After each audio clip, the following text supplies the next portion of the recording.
Good evening, everybody.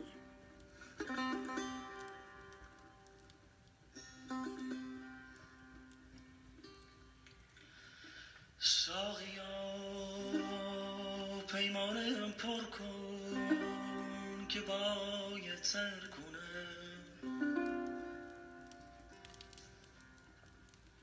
And of course my computer's got stuck right now. Hello, good evening.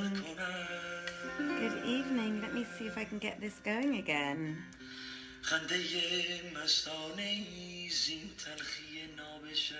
How are you all this evening?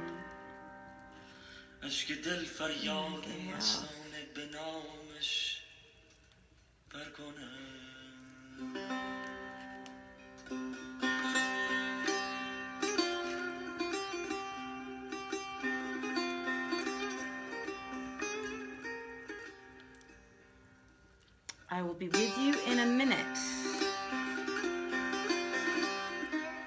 I'm having computer internet problems with my Facebook, as usual. There we go.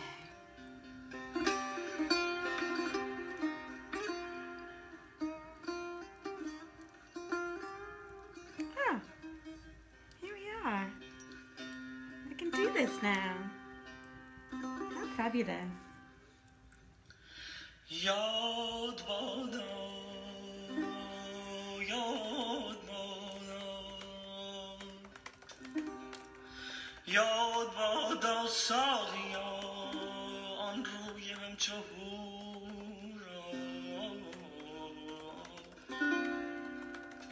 آن نگاه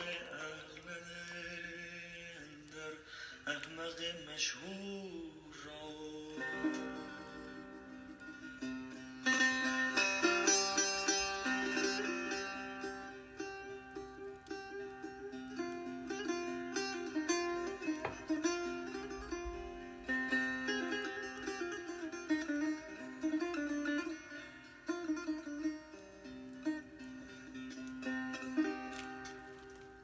خنده بی مثل او بر دل دکانی هم زده پهن کرده در دل و مغز و روانم تو را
جستش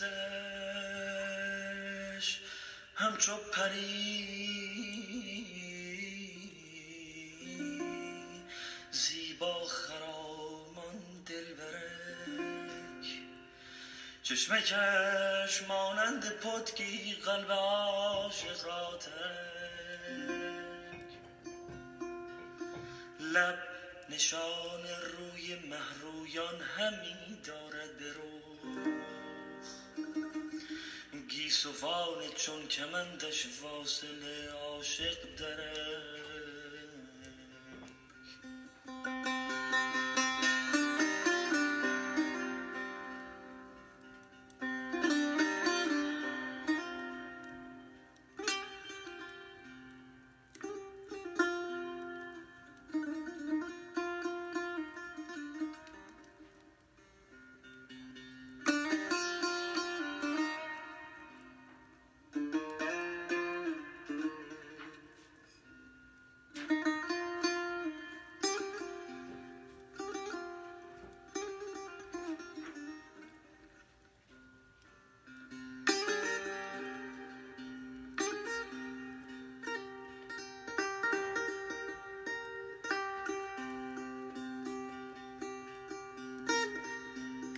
Good evening, everybody, and anybody who's just joined us from somewhere else that I can't see. I will be with you very shortly. I am just inviting, hi Tim, I am just inviting some people on to the reading, and the beautiful music that you are listening to is by a wonderful musician called Kamyab Saderi, and Kamyab is writing an album for us for our 1001 nights, hence us always playing his beautiful music. And my son is now going to leave the area because we have already, I can't read what you've written. Do you want to ask me a question? Can you put the light back on? No. Excuse me, everybody. My family don't quite understand the concept of a performance. So let me just see where I was, and then I will be with you in 2 short seconds.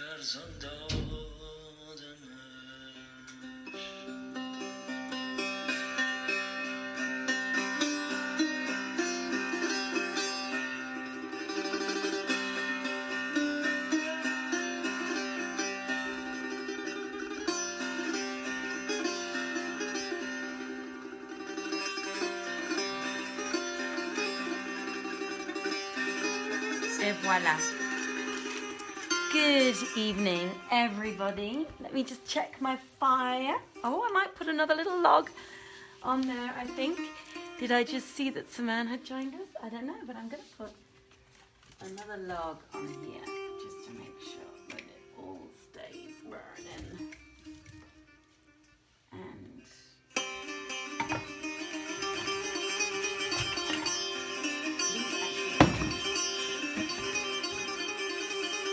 slightly cheating log, but they were an absolute treat. Et voila. Ah. Good evening, everybody. How are you?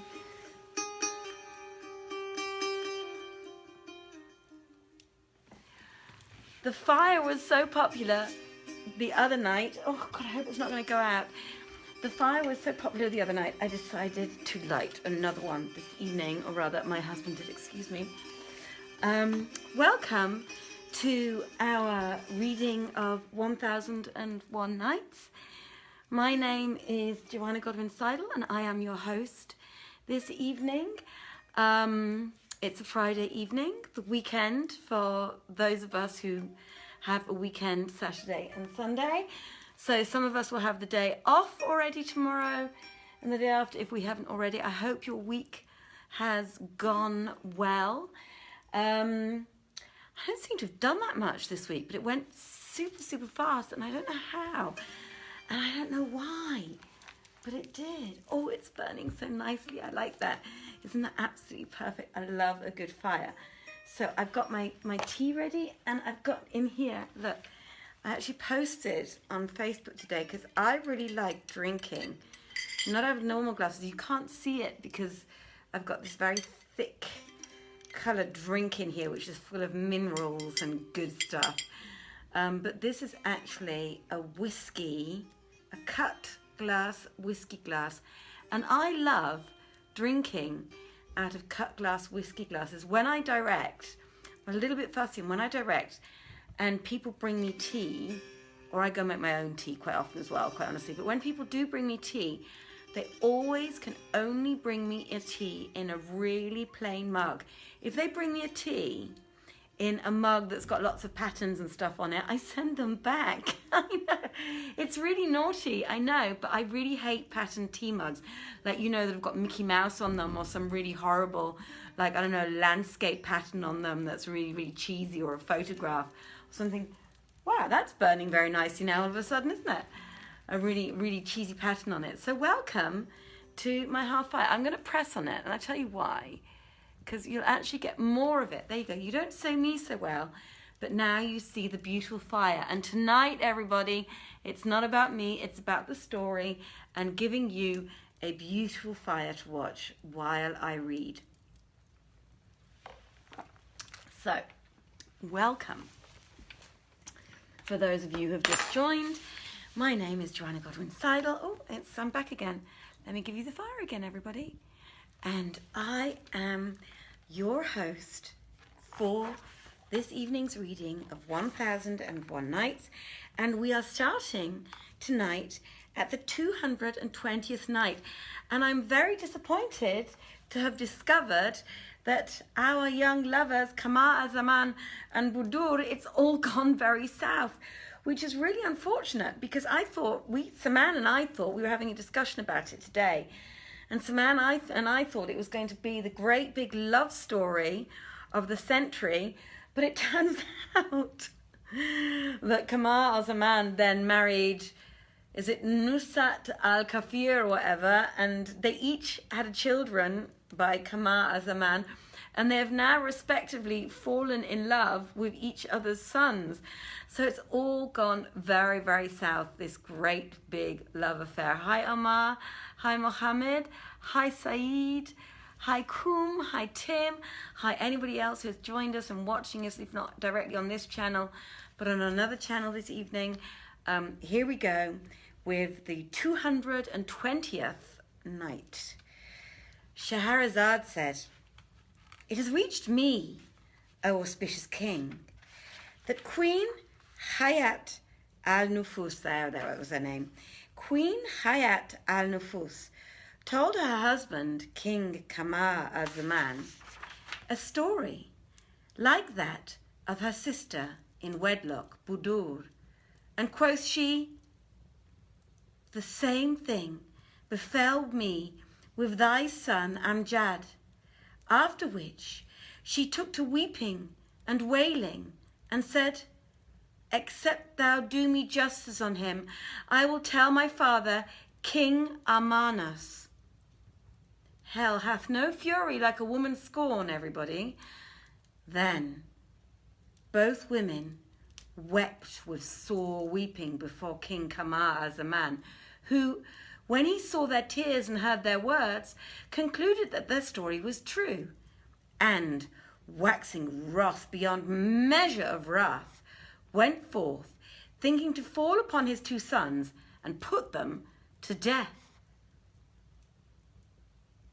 On his way, he met his father-in-law, King Armanos, who, hearing of his return from the chase, had come to salute him at that very hour, and, seeing him with naked brand in hand and blood dripping from his nostrils for excessive rage, asked him what ailed him.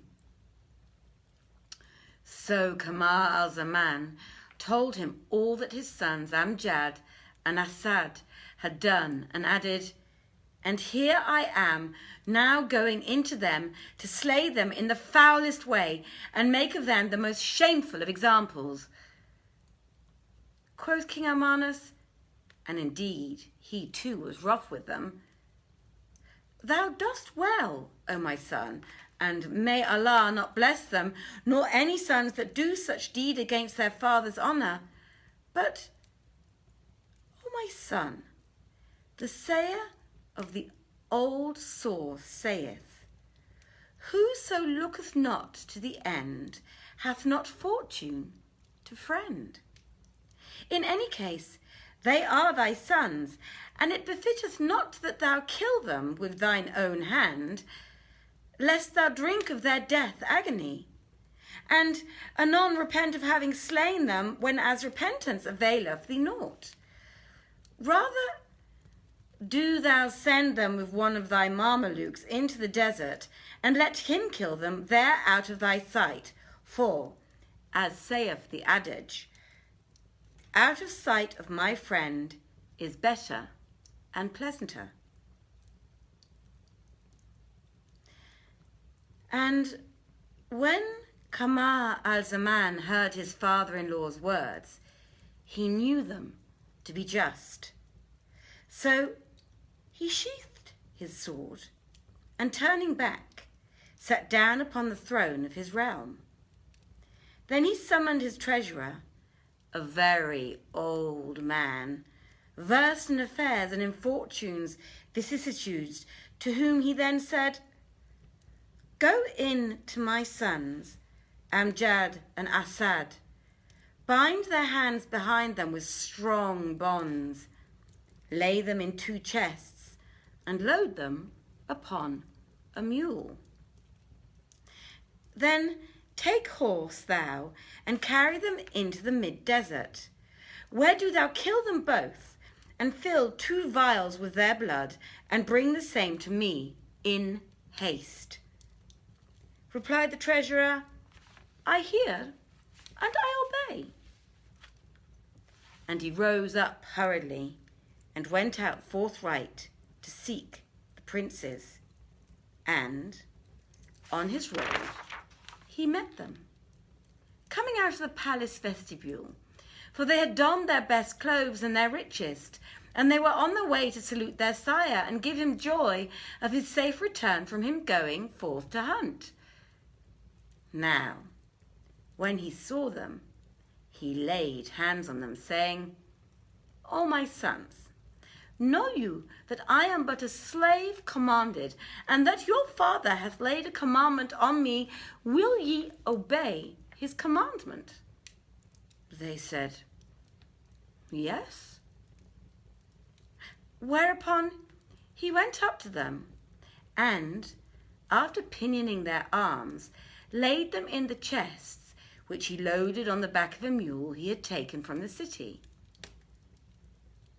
And he ceased not carrying them into the open country till near noon, when he halted in a waste and desolate place, and, dismounting from his mare, let down the 2 chests from the mule's back.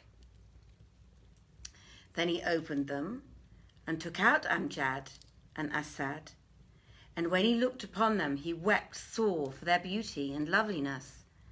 Then drawing his sword, he said to them, "By Allah, O my lords, indeed it is hard for me to deal so evilly by you, but I am to be excused in this matter, being but a slave commanded, for your father, King Kamar al-Zaman, hath bidden me strike off your heads." They replied, "O Emir, do the king's bidding, for we bear with patience that which Allah, to whom honour, might, and glory, hath decreed to us, and thou art quit of our blood." Then they embraced and bade each other farewell, and Asad said to the treasurer, "Allah upon thee, O uncle, spare me the sight of my brother's death agony, and make me not drink of his anguish, but kill me first, for that were the easier for me." And Amjad said the like, and entreated the treasurer to kill him before Asad, saying, "My brother is younger than I, so make me not taste of his anguish." And they both wept bitter tears, whilst the treasurer wept for their weeping. And Scheherazade perceived the dawn of day, and ceased saying her permitted say. Now I am going to carry on with the 21st night. Now, when it was the 221st night, excuse me while I get myself some of my tea.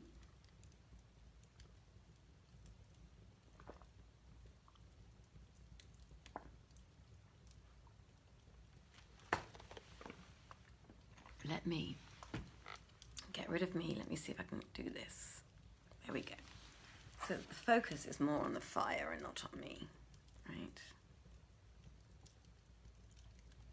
Maybe I can do it that way. Nope. See, it never works when you want it to. No, it's not working. No. All right, everybody, here we go.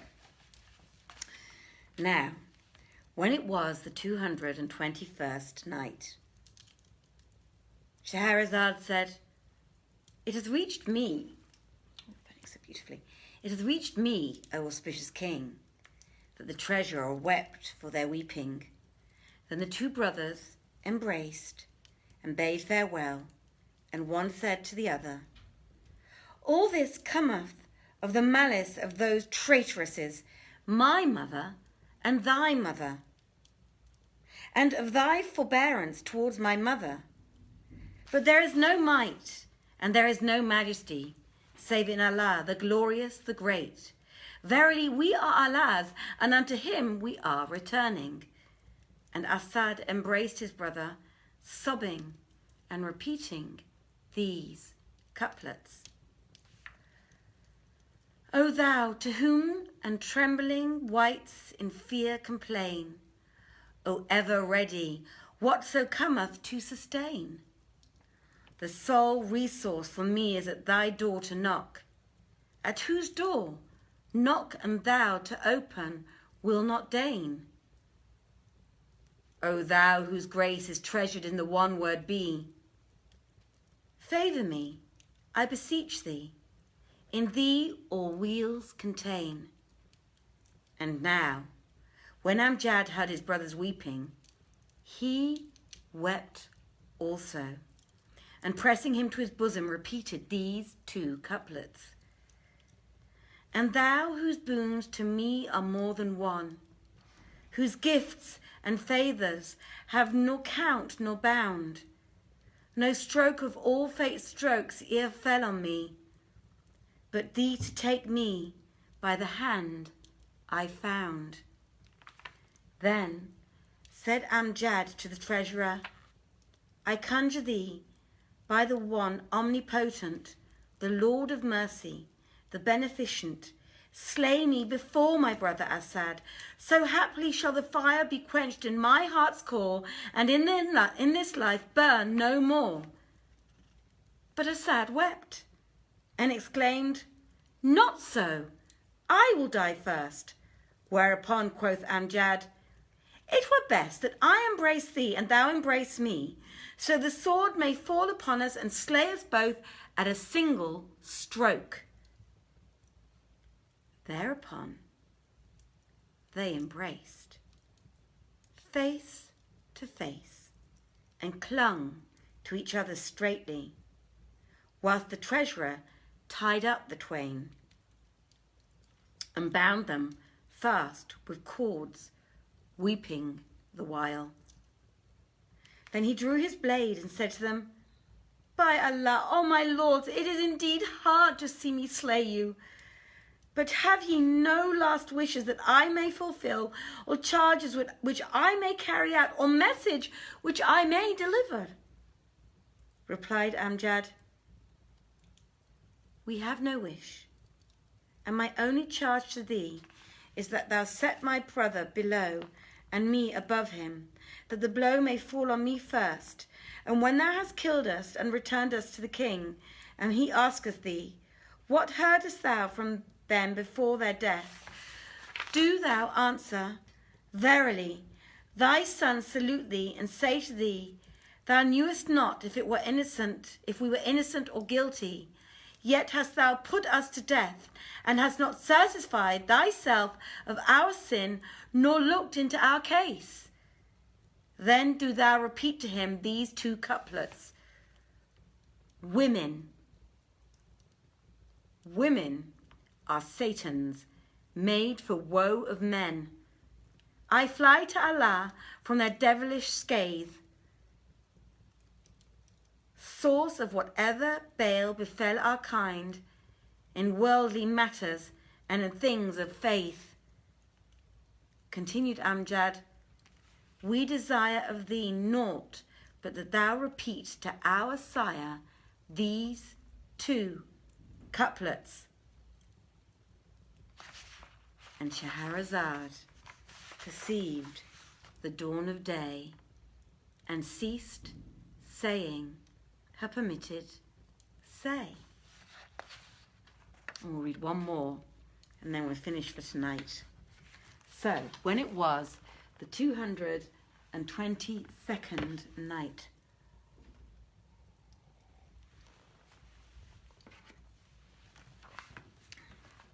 Scheherazade said, "It hath reached me, O auspicious king, that Amjad added, speaking to the treasurer, We desire of thee naught, but that thou repeat it to our sire, that these two couplets which thou hast just heard, and I conjure thee by Allah to have patience with us, while I cite to my brother this other pair of couplets."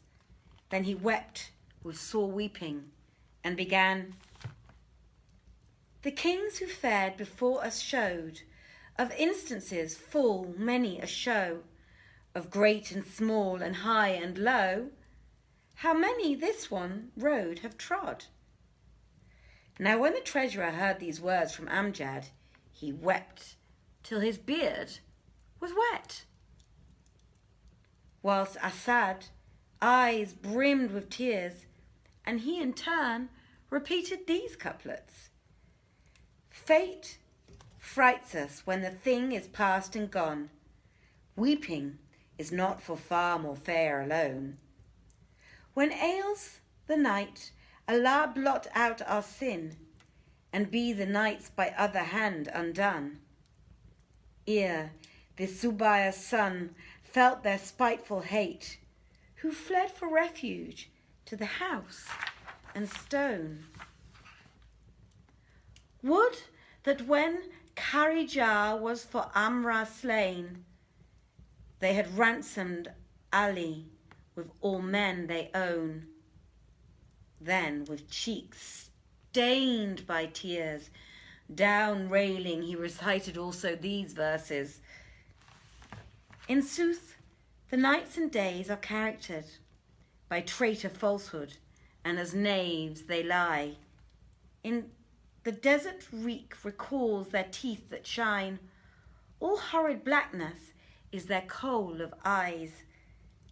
My sin, anent the world which I abhor, is sin of sword when sworders fight high."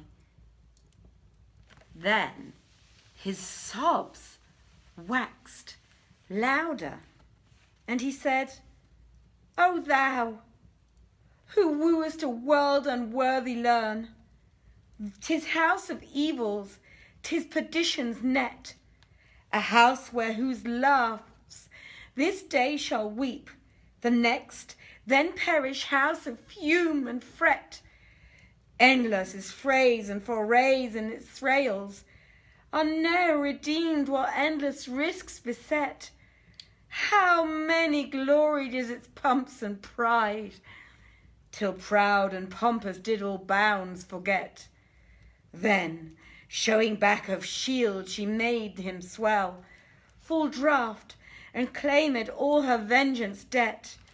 For know her strokes fall swift and sure, although long bide she and foresaw the course of fate.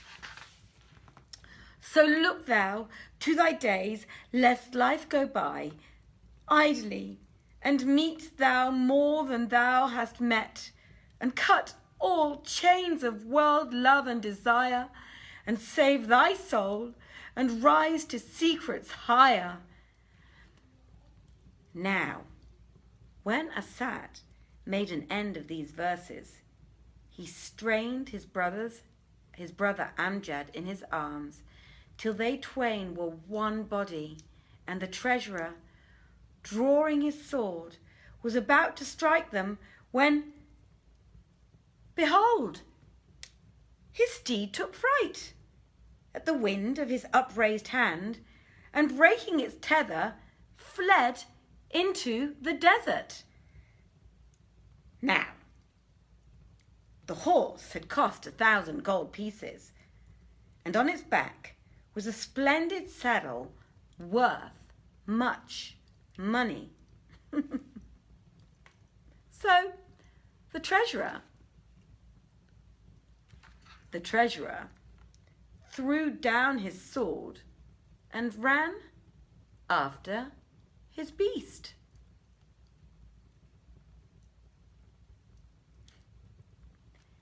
And Scheherazade perceived the dawn of day and ceased saying have permitted say.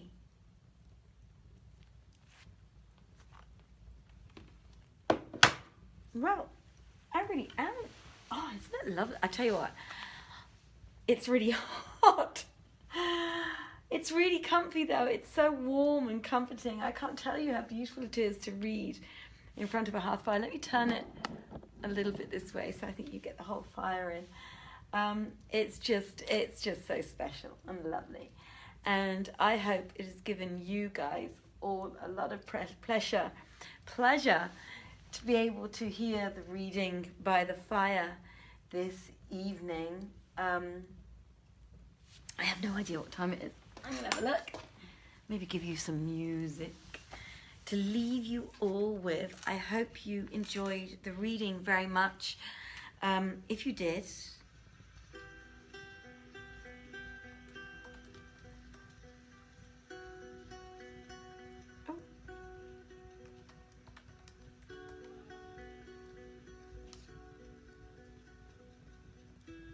oh, this is beautiful. This is also by Kamya Saderi, and it is called You.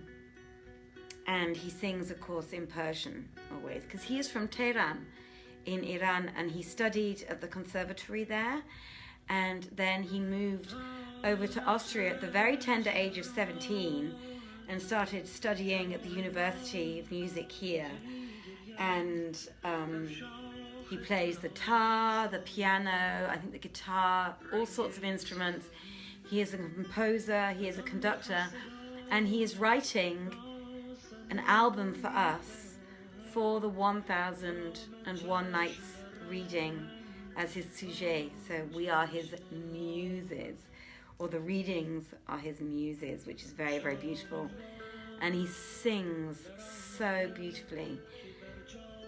So if you liked the reading this evening, everybody, please do feel free to share it with your friends. The more people listening to us, the more we enjoy reading. If you would like to support us, the link of how you can support us is on the Facebook page. I can tell you now, it's www.paypal.me/Vienna Theatre Project, and you don't need a PayPal account to throw in a little bit of money, €1, €10, 10,000 euros, 100,000 euros, €1,000,000, as little or as much as you want. We would be very, very grateful, as we are doing this, as we started doing this in the lockdown, as a huge pleasure to keep everyone company, but we earn no money doing this. So if you do want to support us, Saman and I will be very grateful, because then we can do things like buy decent equipment, cameras and lights. We do all of this on our iPhones using our own living room lights and so on and so forth. I have nothing more to say. If you have a day off tomorrow and on Sunday, I wish you all a very, very beautiful weekend. Whatever you are doing over the weekend, please do make sure you take very, very good care of yourselves and your loved ones, and treat yourself with absolute inner love and care. And from my little hearth fire, I can't even say it anymore, from my little hearth fire in Vienna to your hearts, I wish you very, very many blessings and many salams, and have a wonderfully beautiful weekend. And I'm just seeing what's coming up next. Ah, this is beautiful. Look at this. Check this out. There's Bijan.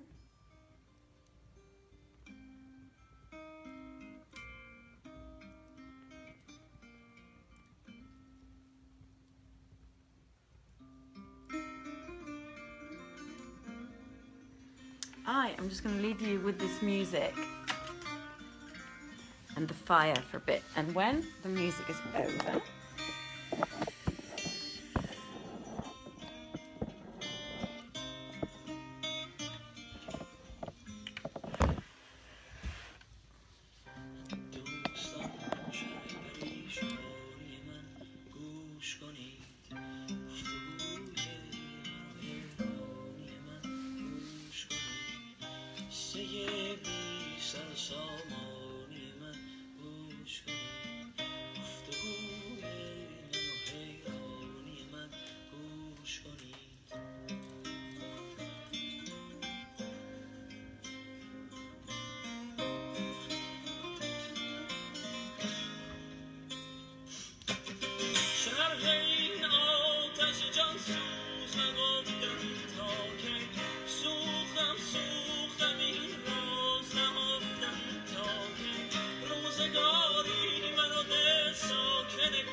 نیستان شرح پریشانی من گوش کنید قصه بی سر و سامانی من گوش کنید گفتگوی حیرانی من گوش کنید قصه بی سر و سامانی من.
So good night, everybody. I hope you have a lovely, lovely night. Don't forget to share this with as many people as you want. Wishing you a wonderful evening and a beautiful weekend. Bye-bye. Take care.